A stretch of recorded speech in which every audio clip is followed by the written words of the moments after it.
আশা নাই, পয়সা করে নাই যে আমার শখ জেগেছে বাবাদের আমার, ও ভাই ভিকনপুর বাসীর দুয়া কবুল করো গো রাব্বানা।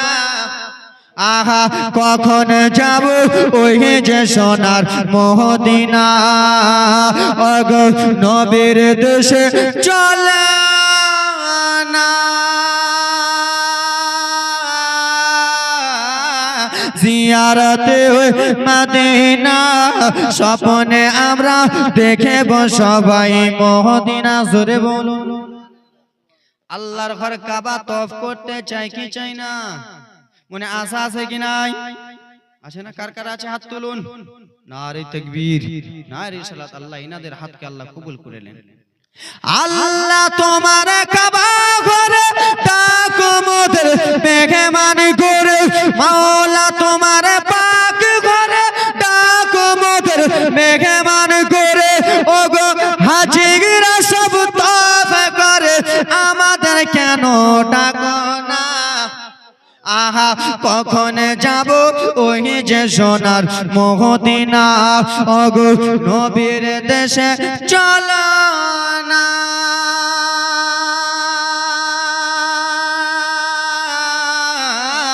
জিয়ারতে ওই মদিনা স্বপ্নে আমরা দেখব সবাই মদিনা। জোরে বলুন, রোজার মাসে একবার সুবহানাল্লাহ বলবেন ৭০টা নেকি। জোরে বলো। এই গ্রামে হাজি আছে কি না হুজুর? ও হাজি সাহেব ছিল না? হাজি বাবারা হাজি দাদুরা যখন হজ করতে যায় হুজুর, তখন আপনাকে আমাকে আপনার বাড়ি আমার বাড়ি নিমন্ত্রণ দেয়, তাই না? কেন? কিছু ভুল করে থাকলে আমাকে মাফ করে দিও। তাই জন্য কবি কত সুন্দর করে বলতেছে,